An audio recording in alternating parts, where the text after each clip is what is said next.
My name is Ambrose Rachier. I am an advocate of the High Court of Kenya of 49 years standing, having been admitted into law practice in 1975 here in Nairobi. I've always been in private practice, originally as Masimi and Kwash advocates, then Oraro and Rachier advocates, and now as Rachier and Amolo advocates. I am the senior partner in the firm. Apart from that, I am a seasoned lecturer in conveyancing and land law. I have taught at the School of Law for 23 years. Then I have taught at Strathmore University for the last 10 years. That is my background. I am married with several children and several grandchildren. Thank you. Current legal landscape is in great danger. As I said, what I see today is not what I have seen throughout my life in practice. We see that the rule of law is greatly in danger. The rule of law, to me, is the cornerstone of not only governance, but orderly life. People talk about the rule of law and make it look like it is some kind of old adage. But this is something that has been there since the age what we could say, the age of reason. The age of reason. If you look at American history, from 1776, from the days of Abraham Lincoln today, we've fought to do away with anarchy. We've fought to do away with monarchies. We've fought to do away with the dictatorships, because those endanger the rule of law. So as a lawyer, forgetting about the practical aspects of practice, we are concerned about jurisprudence, we're concerned about governance. And what we emphasize most is usually the independence, not only of the judiciary, but the three arms of government. Parliament, we need a parliament that represents the people. We need an executive which executes the law as already promulgated by Parliament. But we need an independent judiciary that interprets the law as ought to be, with certain cornerstones. Now, all these are not being theoretical. Let's talk about order. Just driving. In the Francophone world, we drive on the left. And in the Francophone, we drive on the right. And in the Anglophone, we drive on the left. Simply saying that there is need for order. There's nothing wrong with keeping right or keeping left. But where are we operating? When there is chaos, nobody wants to leave their house to come to work. And that's why we talk about law and order. People would be scared.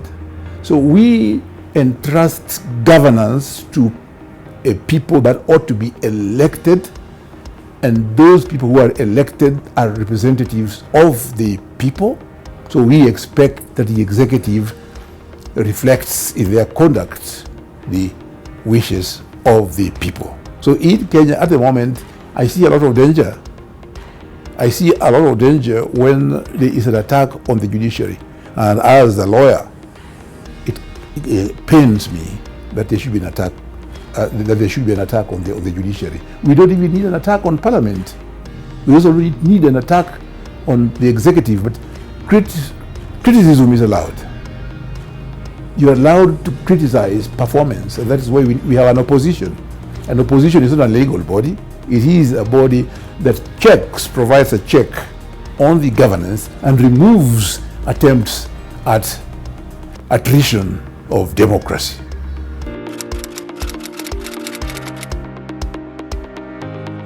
But I have been a member of the Law Society from 1975, as I said, and that is not only the voice of our voice as lawyers, but the voice of the people.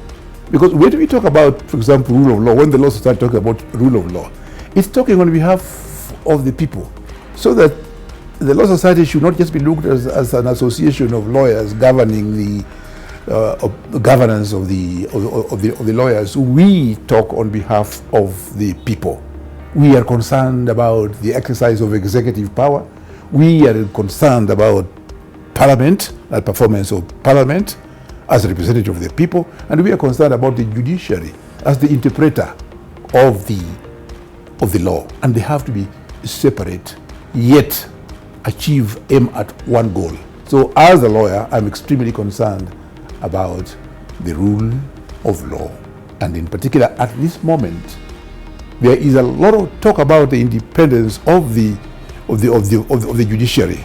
I am not a politician by any means, but I pray that we respect the independence of the judiciary. And as the Law Society, I will go for a leadership of the Law Society that respects these components of the rule of law as I have outlined. So, please, we have impending elections. And I want to appeal to my fellow lawyers that we should go for people who have an intention to make sure that these cornerstones of governance are jealously guarded.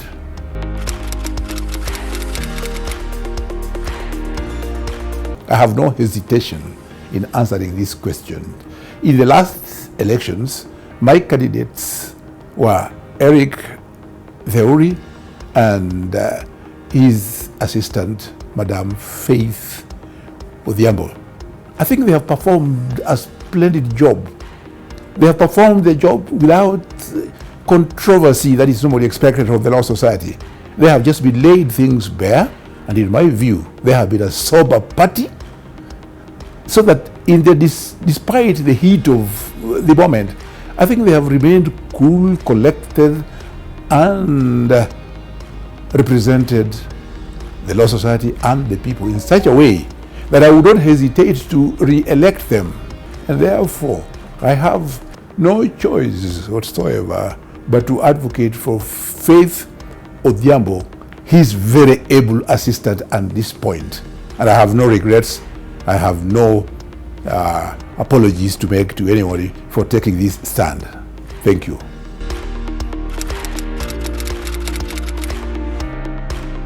Yes, I have known FAITH ODHIAMBO for some time. I know she teaches at the university, a very good academic performer, a very good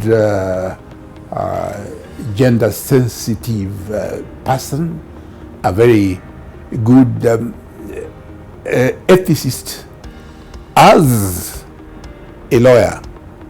And I have known her I think for several years now.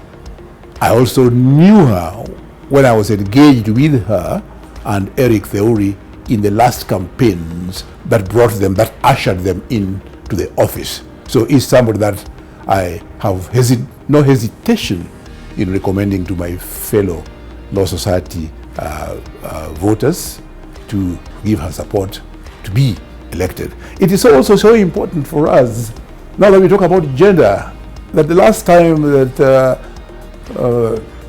Madam Omamo was the chair of the Law Society, we saw good governance, and it is shameful that for all these years we've only elected a woman chair or president of the Law Society once. I would recommend that we do another effort to bring in, talking about gender, if we are not just paying lip service to gender issues, that we have FAITH ODHIAMBO as the next president of the Law Society of Kenya.